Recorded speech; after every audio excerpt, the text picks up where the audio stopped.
Caged Bird written by Maya Angelou. This is also a wonderful poem. It talks about the freedom. It talks about how the caged bird. Captain Gopinath, a military personnel, has written about this musician Pandit Jasraj. You cannot use adverb or adjective wherever you want. There is a position for that to be used in order to make your sentence meaningful and grammatically correct. You will have to answer any 3 out of 6 in your poetry. So what do you have to do? You have to prepare for any 5 at least.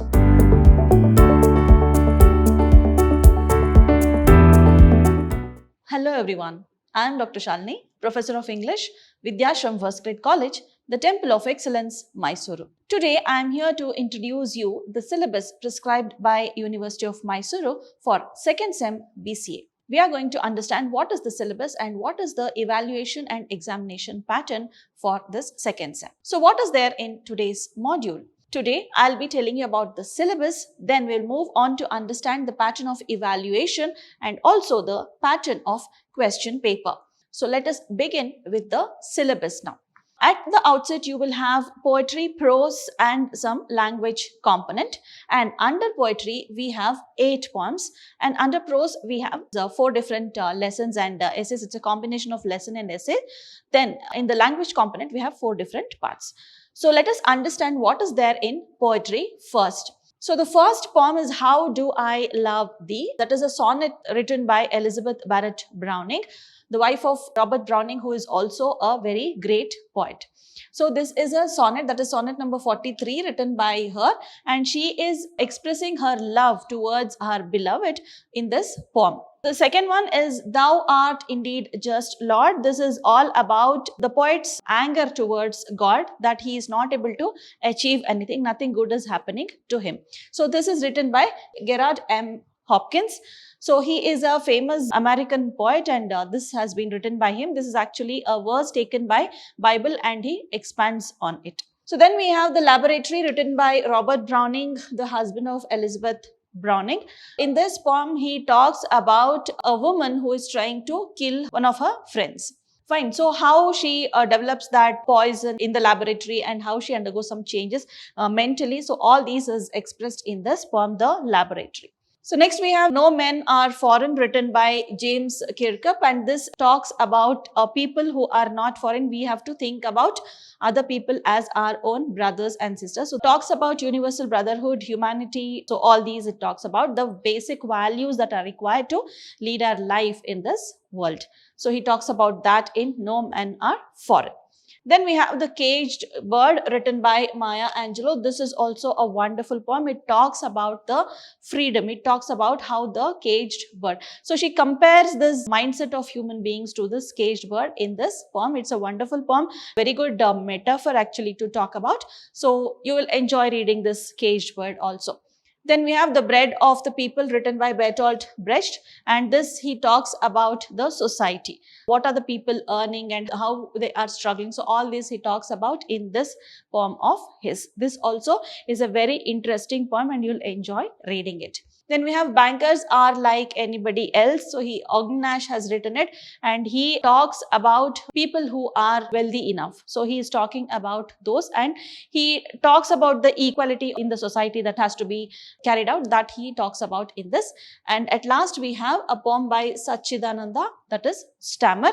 So this I'm going to keep it a secret because it is very interesting. I don't want to give you any clue about it. It is actually a very interesting poem.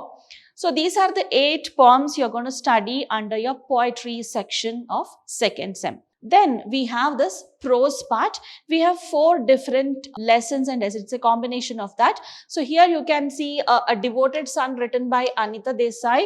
That is, she talks about the ethical values that has to be carried out by a son there. So she talks about that in The Devoted Son. It is a story and a story of an hour that is written by Kate Chopin. This is also a story. Okay, so these 2 are stories in under this prose section, and we have essays also. This is Social Responsibilities of a Scientist written by Bertrand Russell. So this is an essay. So he talks about the scientist, that what and all the social responsibilities he has to exhibit. So he talks about that in this essay. It's a very interesting essay here. And Bertrand Russell, he was a very famous author. Fine. So he talks about all the responsibilities that the scientist has to offer to the society. So it's a very interesting essay. And this last one is Pandit Jasraj, written by Captain Gopinath. Captain Gopinath, a military personnel, has written about this musician Pandit Jasraj. He was a singer and he writes about him. It's actually a portrait of Pandit Jasraj written by Captain Gopinath. Captain Gopinath is actually a very famous author. His works are very crisp and to the point. Here he uses vivid vocabulary to talk about Pandit Jasraj. Fine. So this is a very interesting essay for you. You will really enjoy reading it and you will know what kind of personality was Pandit Jasraj. These are the 4 different parts you are going to study under your prose section. Then we have language component. So here language component, we have adjectives, that is only the identification of adjectives. Fine, you need to identify the adjectives only. But what we are going to learn in class is that we are going to understand the types of adjectives also. That is because suppose you get different types of adjectives, you may not be asked to name all the adjectives, but suppose you get sentences in that form. If at all you are not able to identify, then it will be a loss for you. So we'll understand the different types of adjectives also, so that such adjectives when given in sentences in your exam, you will be able to identify it very easily. Fine. So we are going to understand the types of adjectives. Next we have adverbs. Here also we are going to understand only the identification. You will have only identification of adverbs, but in both these cases we are going to understand the types of adverbs and adjectives also. We are going to understand the types as well as the position. Fine. That means where this has to be used. Where can an adjective be used? Where should an adverb be used? You cannot use adverb or adjective wherever you want. There is a position for that to be used in order to make your sentence meaningful and grammatically correct. So you cannot use any adjective in the beginning, or maybe you should not use any adverb in the end of the sentence, nothing like that. Fine. There is a rule for the position of adjectives and adverbs also. We are going to understand that also. Suppose you are asked to frame sentences. Since this is NEP, we don't have any clue about how the questions will be. So, of course, we admit that the questions will be very easy, but still we cannot predict what kind of questions will come. In case they want to make your question paper a little difficult, they may ask you to frame sentences also. So, in that case, if you place the adjectives or adverb in a wrong position, probably they might cut marks. So, in that case, we'll understand about the types and also the position of adverbs and adjectives also. Then we have conjunctions, that is linkers. So according to your syllabus, it is linkers, but according to the part of speech, it is conjunction. So there are 3 different types of conjunctions, so that we are going to understand. So here position of conjunction, it is very simple. So we are going to understand the 3 types of conjunctions also. Fine. We have coordinating conjunction, correlative conjunction and subordinating conjunctions. We are going to understand that over here because each type of conjunction has a different place to be used and it plays a different role. Fine. Coordinating cannot be used under subordinating conjunction and a subordinating conjunction cannot be used in place of correlative conjunctions. So we are going to understand about conjunctions, that is linkers, in our language component part. And at last we have this words often confused, and yes, this is text-based exercise. This words often confused is actually text-based. What you are going to do over here, you are going to understand different homophones and homonyms here. The spelling will be same, pronunciation will be same, but the meaning may be different. And since the meaning is different, you will be using it in 2 different senses. Suppose the spellings are different, pronunciation is same and the meanings are different. Then you are using it in different places. So this way you need to understand which spelling has to be used in which context. So that is the reason you are going to understand about words often confused. So we are going to understand about homophones and homonyms here. Fine. Hope you remember what are homophones and what are homonyms. So these you might have learned maybe in grade 3 or 4, but here you are going to repeat it. Fine. So homophones and homonyms you are going to understand. So this was the language component part. This is language component and literary activity. Fine. This we are going to do it in class. Then we'll understand the pattern of evaluation. How will your evaluation happen? So what are the things you need to keep in mind? So you already know, like previous time also you had the same thing. You had the first internals and also the second internals. Fine. So both of them will be for 10 marks. Though it was conducted for a little more marks, it will be converted to 10 marks, and you will have the first internal or assignment. Any assignment will be given for you, and that again will be for 10 marks. Fine. Again, you will have a second class test or assignment or anything like that. So that also you will have for 10 marks. In other subject, you will have this for record preparation and all, but in English, you will have it in a different sense. You may have to prepare a project or maybe an interview or maybe a case study, something like this. Fine. So this will be there for 10 marks. Then all these 4, right? This comes up to 40 marks. Fine. That means internals part is there for 40 marks. So, this 40 marks actually constitutes the internals part. Fine. This contains the green book, blue book, whatever you write, that assignment what we give, and also the blue book what you write. So, all this come under 40 marks. Fine. That is under internals. Then the term and exam, like previous time only, you have it for 60 marks. So, both of these add up to 100 marks.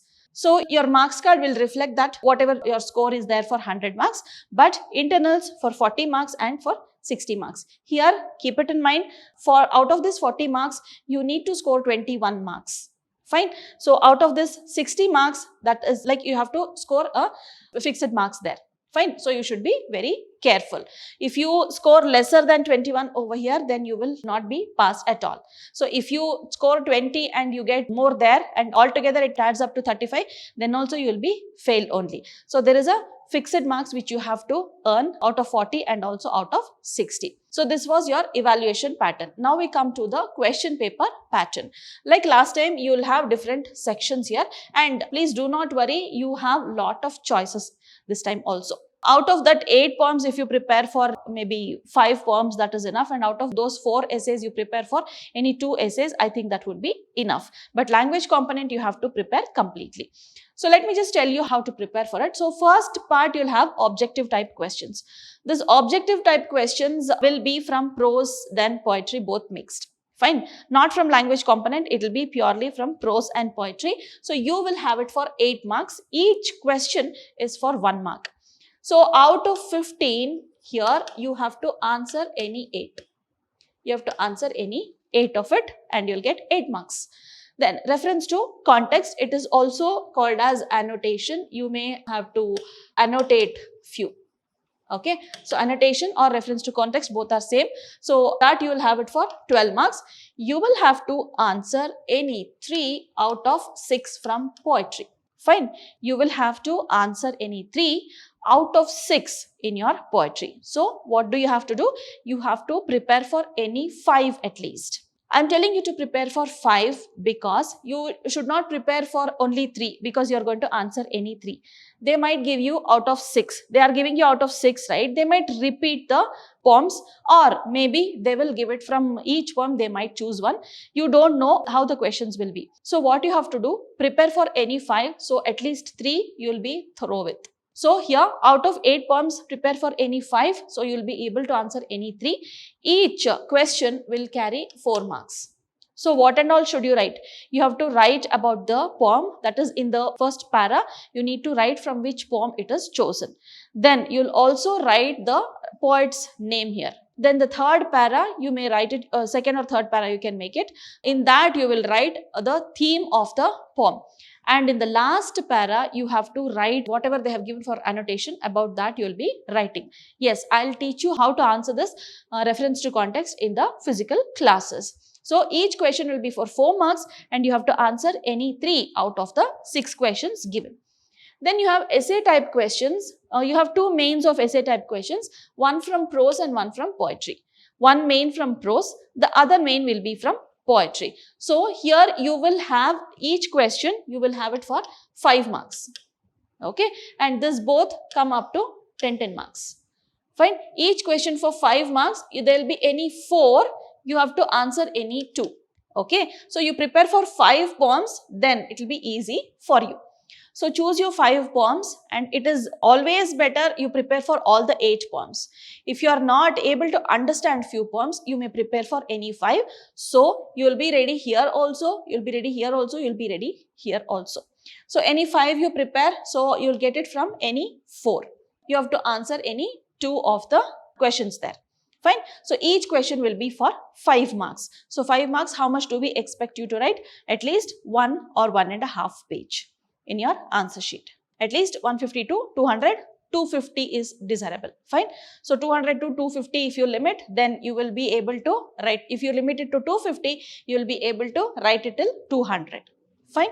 So prepare for that much. Maybe 1.5 page I told you, that will come up to 250 pages.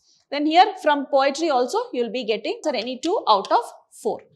Fine. So this prose, you know, there are only 4 the lesson parts, right? So any 2 prose you prepare, that is enough. Out of 4, any 2 you prepare, that is enough, because 4 questions will be given. That is from each prose part, 1 will be there. 1 question will be there. So any 2 you prepare, that is enough. It's a clever thing to prepare from 2 stories, because understanding stories is very easy compared to that of understanding of these essays. Okay, so prepare for 2 stories. If you still have time, then please go through the essays. Fine. With exam point of view, I'm telling, if you want to study the essays, then please go ahead. If you study the essays, it will be a wonderful, you'll get lot of knowledge. Fine. So here you need to prepare for any 2 prose with exam point of view and any 5 poems with exam point of view, I said. So this 12 plus 8, 20 plus 10 is 30 plus 10 is 40. So this comes up to 40 marks. Fine.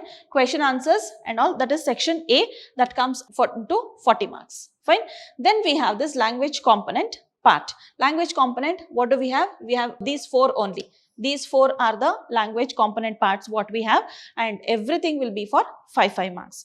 There might be slight change if at all they give you a reading comprehension, then all these will be for 4 marks, and you may get 4 marks.